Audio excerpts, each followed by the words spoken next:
Good morning, everyone, and welcome to Game Changers Devotional. We are certainly happy that you're on the call this morning, and we want to ask you, if you don't mind, to invite other folks to join the call. You can simply do that by providing the call-in number that you called in on, or if you get the reminder text, you can have it just forwarded on in a text form to them.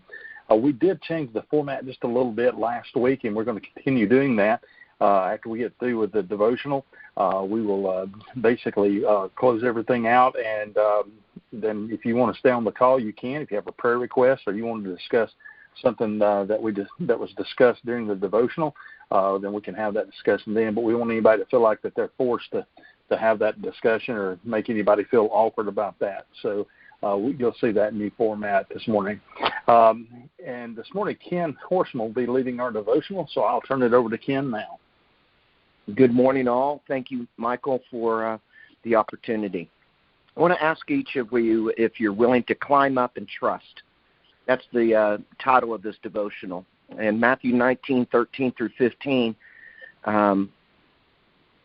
says, "Then they brought the little children to Jesus so that he would lay his hands on them, bless them, and pray for them. But the disciples scolded those who brought the children, saying, 'Don't bother him with this now.' And Jesus overheard them and said, 'Hey, I want the little children to come to me. So never interfere with them when they want to come, for heaven's kingdom's realm is composed of beloved ones like these. Listen to this truth. No one will enter the kingdom realm of heaven unless he becomes like one of these.' Then he laid his hands on each of them, and he went on his way." The story is about an elderly couple that lived in a thriving college town. They owned a home, no mortgage, and even in their elderly years, they were adopting children. The youngest, being in his diapers, was throwing a temper tantrum while I was explaining coverage and the claims process to his elderly parents. This little boy's older brothers and sisters, probably 8 or 9 of them, were returning from their afternoon classes. And these kids ranged from elementary school up into the college years. This toddler boy, he's probably 2 years old. He's not going to remember the details of that day, nor will he remember that the entire roof of his house had collapsed inside his home at 3:30 in the morning just 36 hours ago. And he won't remember that he climbed up and trusted me to help his family through what some of his siblings may perceive as the valley of the shadow of death. I had arrived around 9:30 a.m. that morning and began taking measurements, photos, and inventory of the damaged home.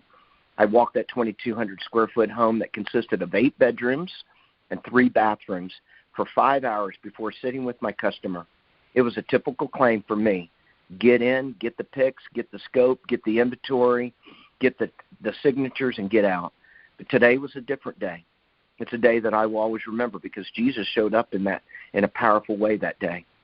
I sat with the customers, an African-American couple in their early 70s, in the living room of their relative's home just down the street. Their children bustling all around the house, doing their chores after school, and I was sitting there delivering the typical message of hope with constant interruptions. And what was that message?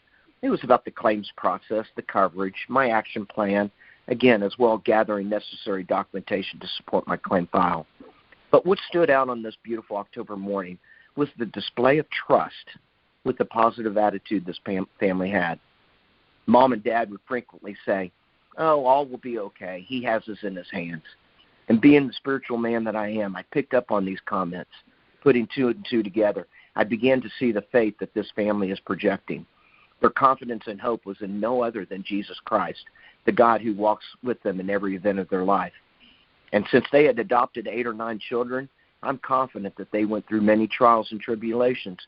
And yet this fire to their home, well, it was just another story to add to their testimony of how God showed up.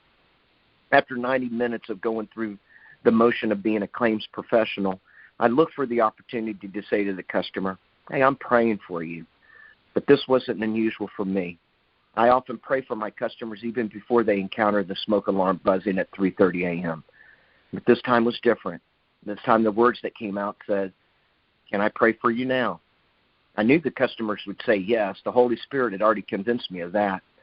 And as Mama and as Daddy, in unison, reached out their arms to grab the hand of the children around them. The older ones, prompted by the Holy Spirit, just came out of the woodwork, just came from all the other parts of the house, and they came into that small living room, and they started grabbing hands too. We're in a circle, all holding hands. What about that young toddler in diapers, the youngest one of the family? Well, he immediately ran to me, and he crawled up into my lap while I prayed for his family. This 2-year-old boy that was sobbing earlier because he couldn't locate the small farmer's teddy bear that I'd given him was now sitting in my lap. That exemplified the trust of the little ones. So when life suddenly throws you a curveball, do you react or do you respond? And whose lap do you run to when the fire has been heated up? And what is the source of your provision when the world seems to have collapsed in?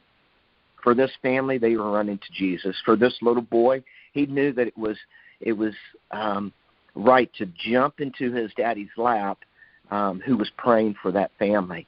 But in this situation, he ran and he climbed up into my lap. So run to Jesus, climb up in his lap, and trust him. That's what he's there for. Back to you, Michael. Ken, what a wonderful story this morning to remind us that sometimes we just need to climb up in the lap of Jesus and sit there and trust that he'll take care of us. And that illustration really just brought that home, and I appreciate you sharing that. I'm going to lead us in prayer real quick, and then I'll turn off the recording, and we'll let everybody move out if they want to. Dear Lord, thank you so much for this day. I thank you for the devotional that Ken has led, dear God, and thank you for that reminder of how that we need to just let you take care of things for us. So we need to trust you, and sometimes that we can find comfort if we just crawl up in your lap and trust you to take care of it, dear God. I just pray that you would be with each and every person on this call, dear God. I lift them up to you. If they're going through something, dear God, you know what that is. And I pray that you will touch them and you will help them to trust you to lead them through whatever it is. These things I ask in your name, amen.